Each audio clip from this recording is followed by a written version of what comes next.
Bismack Biyombo might not be the player we want. He's the player we need.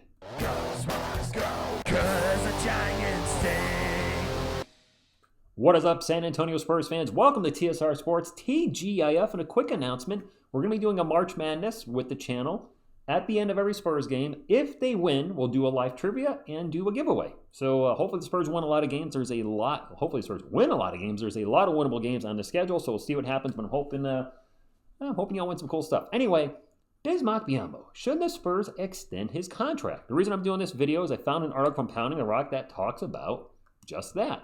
Charles Bassey and Victor Wembanyama went down with injuries, and I saw Bassey is out again tonight with his noodle knee. Entered the 32-year-old veteran Bismack Biyombo, who has been a key contributor to a still feisty Spurs squad. Biyombo has been thrust into a starting role and has provided a jolt of energy and interior defense. He's been exactly what San Antonio needed to finish out the year and may be the exact type of player they need to back up Wemby moving forward. Well, let's talk about it.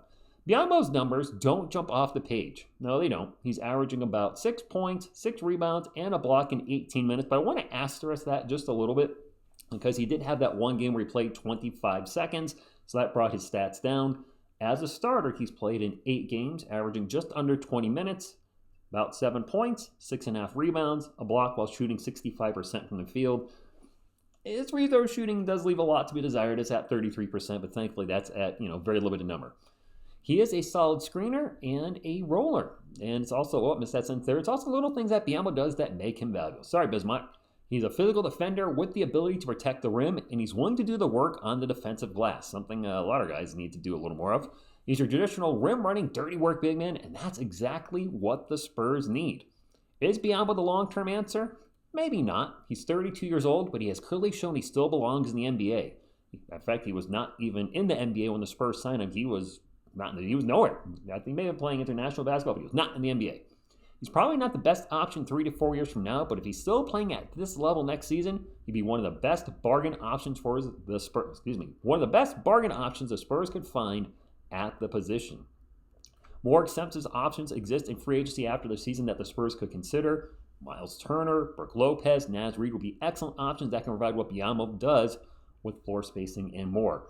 Now, I don't know about Miles Turner. That might be out of our price range. You guys have talked about it too. Naz Reid probably. Lopez may be a little too old. It's going to be interesting what the Spurs do. Also, Chris Boucher, Precious Achiuwa, and Larry Nance Jr. would be other intriguing free agent names. They could upgrade the position in the draft. Georgia has big man Asa Newell. That's a player we've talked about a little bit as an intriguing prospect, averaging 15 points and 6.5 boards. He should be available in the late lottery range where the Spurs may be selecting. Thomas Sorber from Georgetown is another freshman to keep an eye on, averaging 14.5 points and 8.5 rebounds. Not a player I'm overly familiar with, so if one of those two players stand out more to you, then let me know. What the Spurs do ultimately comes down to how much they value position.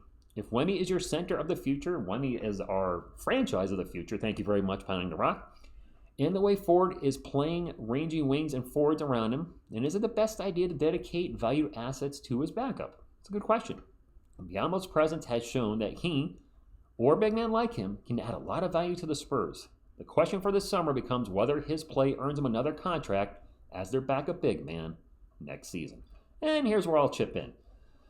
Let's talk about it a little bit. Keeping vets around is not exactly a bad thing. I would extend him. Sign him I don't think it would be a huge contract, maybe 2 years for $3 or $4 million, unless. Now this is where things get a little tricky. There's a lot of unlesses here. One, if they get someone in free agency, like the players they mentioned, or maybe someone in the draft. Because when you look at our roster right now, Charles Bassey can't stay healthy. It's time to move on. I like Charles. He has flashes of games where you're like, man, I can't believe he's rejecting shots out into the audience. He's throwing it down hard, and then he's out for an extended period of time with a knee injury. Knee injuries, because the last 2 seasons, he had his season ended prematurely due to knee injuries, and now he's missing time again on the same knee. Apparently not the same injury, but that noodle knee, I think it's his left knee, just I can't anymore. We no longer risk it for the biscuit on that one. And then, of course, we could draft a big in the first or second round, which could change everything too. If Maluwatch or Queen could be taken by us, the players Pounding the Rock talked about. You guys mentioned Danny Wolf a lot in the channel. He's coming up a ton. Right now he's projected to be drafted 16th. Maybe we trade down with the Hawks pick, our own pick, whichever one's lower. There's a lot for the Spurs to consider. But I think keeping him around wouldn't be a bad thing. You got Wemby, obviously, but having a vet backup, sure, Wemby, Biyombo, and then free agent or a draft pick, somewhere in the middle. But we need more size in this team, and Biyombo's plays surprisingly well. I'm actually shocked that, he's starting, and yeah, he's got his limitations. He's not going to space the floor, and there's other issues, but considering what we're paying him, yeah, I'm happy with the performance, and we certainly fine bringing him back next year as long as, the price is right. That's the big thing, and I can't imagine him asking for a huge contract, so we'll see what happens. Spurs fans, let me know. Do you want to see him come back next year as a backup? Let me know in the comments down below. Hit the thumbs up, support the channel, subscribe to become part of our awesome Spurs community. I'll see you tonight for the Kings game.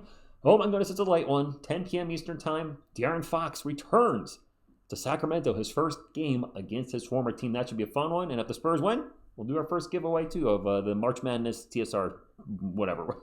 Thank you all for tuning in. And as always, go Spurs, go.